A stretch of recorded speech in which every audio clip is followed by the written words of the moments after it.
تو حمام گرم کو ہی کہتے ہیں، شدید ابلتے ہوئے گرم پانی کو. تو اسی یہ حمیم تو فعیل کے وزن پر ہے، جیسے رحیم، کریم، جس کا مفہوم یہ ہے جیسے ہم کہتے ہیں نا اتنا رحیم اتنا کریم کہ انسان کی سوچ رک سکتی ہے، اس سے بڑی رحمت اس کی. تو جتنا آپ گرم پانی کا تصور کر سکتے ہیں نا کہ اتنا گرم ہو سکتا ہے، وہ تھوڑا ہوگا. وہ جہنم کا پانی اس سے بھی زیادہ گرم ہوگا. حمیم و غساق اور پیپ، الیاذ باللہ، اللہ رب العزت. اور زخموں کی پیپ جو ہے، سڑے ہوئے گندے زخموں کی پیپ سے نکلنے والے پانی کو غساق کہا جاتا ہے. اللہ ہمیں محفوظ رکھے. کیا ہونا ہے ہمیں کوئی پتہ نہیں یار.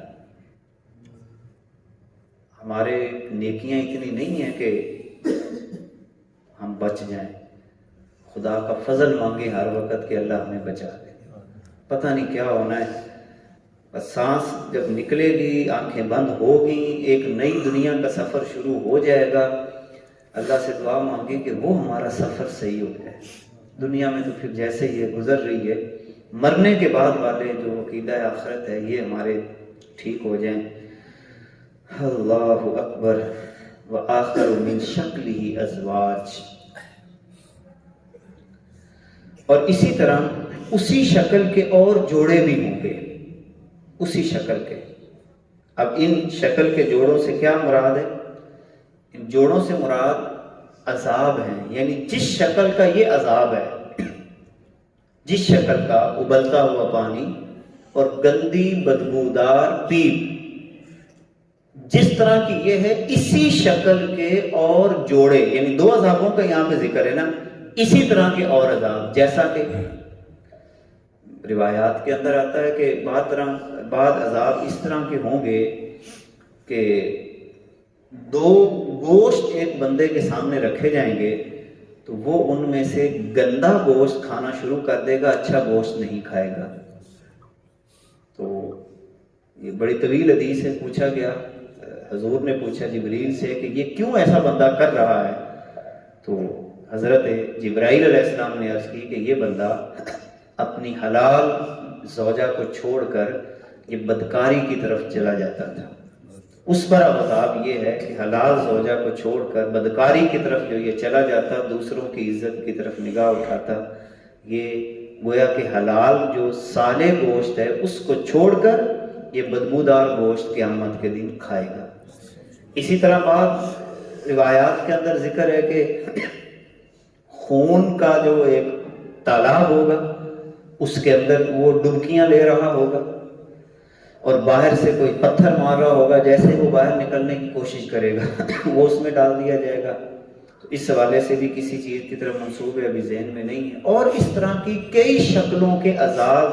خارش کے لباس کا جیسے حدیث میں آتا ہے، خارش کا لباس پہنایا جائے گا اس خاتون کو کہ جو دنیا کے اندر یہ بین کرتی ہے، میت پر جو بین کرتی ہے، تو اس وجہ سے اسے خارش کا لباس پہنایا جائے گا. کئی عذابوں کا ذکر ہے کہ ان کے ناخن بڑے ہوں گے اور وہ اپنے ہی ناخنوں سے اپنے چہروں کو نوچ رہے ہوں گے، ایسے کر کے نوچ رہے ہوں گے. تو یہ چغلیاں کرنے والے لوگ، ان کی طرف اس عذاب کا ذکر ہے. غیبت کرنے والوں کے بارے میں تو قرآن میں اللہ نے فرما دیا کہ ایسے ہی ہے کہ جیسے اپنے مردہ بھائی کا گوشت کھانا، یہ اس کے حوالے سے. تو اس طرح کے کئی عذاب، الیاذ باللہ، الیاذ باللہ. اللہ ہمیں ان تمام قبر کے عذاب سے، آخرت کے عذاب سے محفوظ رکھے، اور اللہ ہماری کوئی نیکی اپنی بارگاہ میں قبول کر لے، جیسا کہ اس شخص کی نیکی کو بھی اللہ نے قبول کر لیا کہ جس نے جو پیاسا کتا تھا اس کو پانی پلایا. کتا پیاسا تھا. دیکھیں اللہ کو بڑی ادائیں یہ پسند ہیں، اور اس میں جو بات نکلتی ہے نا ان حدیث میں، وہ رحم دلی کی ہے. یعنی سختی اپنے اندر سے نکال لیں. یہ سختی بڑی خطرناک ہے، کیونکہ سخت ویسے نرمی میں بہت ساری غلطیاں ہو بھی جائیں تو اللہ اس میں معاف کرتا ہے، کوئی بات نہیں، اس کا ارادہ نہیں تھا، ویسے ہو گئی. تو سختی سے انسان بہت ساری غلطیوں کی طرف چلا جاتا ہے، اندر کی نرمی انسان کو نیکیوں کی طرف لے کے جاتی ہے۔ تو کتا پیاسا تھا، وہ زمین چاٹ رہا تھا، بندے کو رحم آیا، ترس آیا کہ یار یہ کتا جو ہے اس کو پیاس لگی، وہ اندر گیا، اپنا جوتا کنویں کے اندر سے بھرا اور جوتا بھی اپنے منہ میں لیا کیونکہ اوپر بھی آنا تھا، تو جوتے کے اندر پانی بھر کے وہ منہ کے اندر لے کر باہر آیا اور اس پیاسے کتے کو اس نے پانی پلایا۔ حدیث پاک میں آتا ہے کہ اللہ کو اس بندے پہ اتنا پیار آیا کہ اس نیکی کے بدلے اسے جنت عطا فرما دی۔ تو اگر ہم یعنی حضور یہ اشارہ دے رہے ہیں کتے کے ساتھ نیکی کرنے والے انسان کا یہ مقام ہے، تو انسانوں کے ساتھ نیکی کرنے والے کا کتنا بڑا مقام ہوگا کہ ہم انسانوں سے رحم دل ہو جائیں، انسانوں کے کام آئیں، چلو کام نہ آ سکیں تو نقصان نہ پہنچائیں۔ یعنی یہ تو زندگی کا اصول آپ بنا لینا کہ چلو کسی کے کام نہیں آ سکتے تو کسی کا نقصان تو نہ کریں۔ اب نقصان ہم کئی شکلوں میں کرتے ہیں، پیٹھ پیچھے برائیاں بیان کر کے، غیبتیں کر کے، کسی کو کسی کے خلاف اکسا کر یہ نقصان کرنے کی کوشش کرتے ہیں نا۔ اسی لیے اللہ کے نبی نے فرمایا جہنم میں سب سے زیادہ لوگ اپنے زبان کی وجہ سے جائیں گے۔ ہم زبان کو روکتے نہیں ہیں، بس تڑا تڑ وہ غیبتیں کر کے، چغلیاں کر کے، کسی کو کسی کے خلاف کر کے استعمال کرتے رہتے ہیں، اللہ یعوذ باللہ۔ وآخر من شکلہ ازواج، اور اسی طرح کے کئی قسم کے عذاب۔ ھذا فوج مقتحم، یہ فوج تمہارے ساتھ دھنستی پھر رہی ہے، معکم جو تمہاری تھی، یعنی اس فوج سے کیا مراد ہے؟ یعنی یہ اندر ہی دھنستے چلے جائیں گے اور جو تمہارے ساتھی تھے وہ بھی ادھر ہی دھنسے ہوئے ہیں، جن کو تو اپنا پیش رو بناتا تھا۔ بعض لوگ خود آگے نہیں بڑھتے، وہ بیک میں رہ کر کام کرتے ہیں، کچھ لوگ جتھا بنا کے کام کرتے ہیں۔ اللہ فرما رہا ہے دیکھو سارے تسی دھس رہے جی، لیڈر بھی پیروکار بھی، تو لہذا اپنے لیڈر اچھے بنائیں، کوشش کریں لیڈر اچھے بنائیں، فاسق اور فاجر کے پاس بیٹھنے سے اور اس کی ہدایات لینے سے اپنے آپ کو بچائیں۔ ایک سادہ سی نشانی میں آپ کو بتا رہا ہوں، اس بندے کی ہدایت لینے سے بچیں، اس بندے کے اشارے پہ نہ چلیں جو لوگوں کا مجلس میں مذاق اڑاتا ہو۔ اس کا مطلب ہے وہ بندہ کبھی کسی کے ساتھ مخلص نہیں ہو سکتا، جو کسی کا مذاق اڑاتا ہو، ہنستا ہو، طنز کرتا ہو، اپنے آپ کو بڑا مجلس میں بڑا سمجھنے کی کوشش کر رہا ہو، ایسے بندے کی ہدایت پر کبھی عمل نہ کریں، یہ خود بھی ڈوبا ہوا ہے اور ہمیں بھی لے ڈوبے گا۔ یہی اصول یہاں پہ ساری چیزیں ہمیں بتائی جاتی ہیں بار بار کہ یہ دھنستی پڑ رہی ہے، معکم لا مرحبا بکم، آج تمہاری لیے کوئی مرحبا نہیں ہے ان کے لیے، لا مرحبا بہم، یعنی ان کا کوئی پروٹوکول نہیں ہوگا بھی مرحبا کہا جائے، خوش آمدید کہا جائے۔ انہم سال النار، انہوں نے تو جہنم میں جانا ہی جانا ہے۔ قالوا بل انتم لا مرحبا بکم، بلکہ اتنی وہاں بھی جگہ تنگ جگہ میں رہیں گے کہ اب یہ کہیں گے تمہیں بھی کوئی مرحبا نہیں ہے، یعنی آپس میں لڑیں گے۔ دنیا میں تو کہتے ہیں نا آجا بیلی کوڑ گئے جا، ایتھے آ جا، ادھر آ جا، میری گل سن، میں تینوں ایک گل کرن لگے ہیں تے عمل کرنے۔ دنیا میں تو یہ کہتے ہیں آجا آجا مرحبا، لیکن ادھر کہیں گے لا مرحبا، تو پرا چل، تو پرا چل، تو پرا چل۔ وہ ان کو کہیں گے، یہ ان کو کہیں گے، تو کیا فائدہ ہوا ایسی دوستی کا؟ مر تو جانا ہی ہے، تو بھی اچھے دوست بنا کے جاؤ جو قیامت کے دن بھی کہیں آؤ بھی میرے ساتھ ہم مل کے جنت میں جاتے ہیں، آج میرا ہاتھ تھام لو، دوسرا کہ نہیں میرا ہاتھ تھام لو، تو ایسی دوستی بنائیں۔ قالوا بل انتم لا مرحبا بکم انتم قدمتموہ لنا، یہ تم ہو جو مصیبت ہمارے لیے لے کے آئے ہو۔ دیکھیں یہ پیچھے والا جھگڑا دوبارہ شروع ہو گیا، اللہ پھر بتا رہا ہے اندازہ لگائیں صحبت کتنی بڑی چیز ہے. یہ تم نے ہمارے لیے یہ سارا کا سارا تم نے کیا ہے. فبئس القرار، کتنا برا ٹھکانہ ہے. اور کیا کہیں گے؟ قالوا ربنا من قدم لنا هذا فزده عذابا ضعفا في النار. استغفر اللہ رب من کل ذنب. کہیں گے وہ لوگ جو تابع ہوں گے وڈیروں کے، کیا کہیں گے کہ جن کی وجہ سے یہ تابع جہنم میں جائیں گے، یہ کہیں گے ربنا، اے ہمارے رب، ہم دعا مانگی جا رہی، من قدم لنا ھذا، جنہوں نے ہمارے لیے یہ جہنم کا سامان کیا، جن کی وجہ سے ہم جہنم میں آئے، فزدہ عذابا ضعفا فی النار، اے اللہ ان کا عذاب تو جہنم میں اور دگنا کر. اندازہ لگائیں. لہذا ایک تو یہ اصول ہے کسے نو گندی مت نہ دو. جس کو آپ نے غلط ڈائریکشن دی اور اس غلط ڈائریکشن کی وجہ سے وہ گناہ کر بیٹھا، تو قیامت کے دن وہ بندہ بھی آپ کے خلاف اللہ کی بارگاہ میں کہے گا یا اللہ اس کے کہنے پہ میں نے یہ گناہ کیا تھا، اس کو تو دگنا عذاب دینا. بچ جائیں، کسی کو غلط ڈائریکشن نہ دیں، اچھی بات کہیں. حضور نے فرمایا نا، یا تو اچھی بات کہو یا اپنے آپ کو چپ کرا لو، چپ کرو، اچھی بات کر لو. تو کہے گا ربنا من قدم لنا ھذا فزدہ عذابا ضعفا فی النار. قالوا وقالوا ما لنا لا نرى رجالا كنا نعدهم من الاشرار. وہ بولے کہ ہمیں کیا ہوا ہے کہ ہم ان مردوں کو یہاں پہ نہیں دیکھ رہے جنہیں ہم برا سمجھتے تھے. یعنی جنہیں ہم برا سمجھتے تھے ان کو ہم اس مقام پہ کیوں نہیں دیکھ رہے. اب اس سے مراد کیا ہے؟ اس سے مراد یہ ہے کہ جو لوگ جن کو ہم دنیا کے اندر غریب سمجھتے تھے، ماڑے لوگ، غریب غربا، سادہ لفظوں میں پنجابی میں چوڑا، میں اس لیے لفظ بول رہا ہوں، ہمارے لہجے ہیں ایسے. تو وہ جہنمی کیا کہیں گے؟ یار جنہوں آپ کمزور سمجھتے سی، ماڑے سمجھتے سی، جنہوں آپ ذلیل کرتے سی، وہ جہنم میں سے نظر نہیں آ رہے. وہ کدے نے؟ وہ جنت میں پہنچے ہوئے ہوں گے. لہذا آپ ماڑے چنگے. سادہ لفظوں میں نا، سادہ سی بات ہے بھی، ایسی ماڑے ہی چنگے ہیں. کڑلا گاڑیاں جی نہیں کر لی ہیں.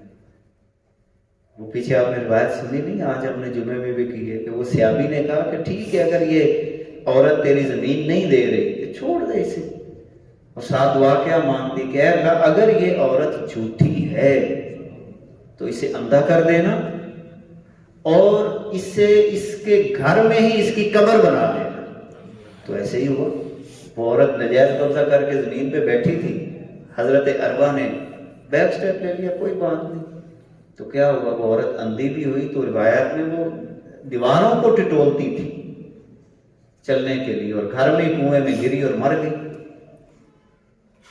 کیا فائدہ ہوا؟ تو لہذا ماڑے ہو کے زندگی بسر کر لیں، وہ بہتر ہے. اترائیں نہ، سرکش نہ ہوں. تو کہیں گے کہ وہ کدھر گئے جنہیں ہم برا سمجھتے تھے؟ اتخذناہم سخریا. اور کیا ہم نے انہیں ہنسی بنا لیا تھا، مزاق بنا لیا تھا؟ ام زاغت عنہم الابصار، یا آنکھیں ان کی طرف سے پھر گئی؟ ان ذالک لحق، بے شک یہ ضرور حق ہے. تخاصم اہل النار.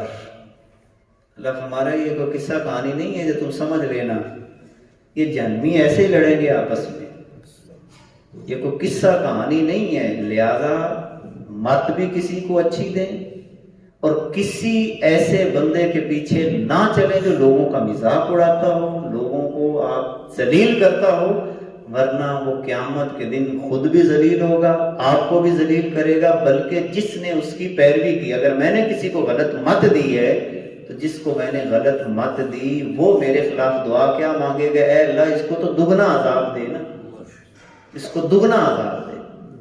تو سب سے پہلا پوائنٹ آج کی پوری ہمارا سبق ختم ہے، آج کے پورے رکوع کا جو نقطہ ہے وہ کیا ہے؟ بیلی اچھے بنائیں، نہیں تو تنہا رہ لیں، بیٹھک اچھی بنائیں، سوچ اچھی پیدا کریں، فکر اچھی پیدا کریں، اور اگر آپ کسی جگہ پہ جاتے بھی ہیں تو حق بات کرنے کا حق ادا اگر آپ کر سکتے ہیں کہ آپ بالکل میرٹ پہ بات کرتے ہیں، پھر تو آپ جائیں کسی ایسی جگہ پہ۔ اگر آپ میرٹ لوز کر دیں، مثلا آپ کے سامنے کسی کا مذاق اڑایا جا رہا ہو اور آپ کے اندر یہ طاقت نہیں ہے کہ میں اس کا منہ بند کروا لوں، تو پھر آپ نہ جائیں، ورنہ آپ بھی اسی گناہ میں شریک ہوں گے۔ اگر تو آپ بھائی معذرت کے ساتھ اگر آپ سمجھتے ہیں کہ میں یہاں پہ آپ کے پاس چند منٹ بیٹھ جاؤں تو پھر میں بھی کسی کی ذلت کو، کسی کی مذاق کو میں برداشت نہیں کر سکتا، اور اگر آپ نے اسی طرح محفل کو جاری رکھنا ہے تو بھی میری طرف سے تمہیں سلام ہے، میں چلا جاتا ہوں، بعد میں آپ لوگ اپنی مرضی سے کرتے رہیں۔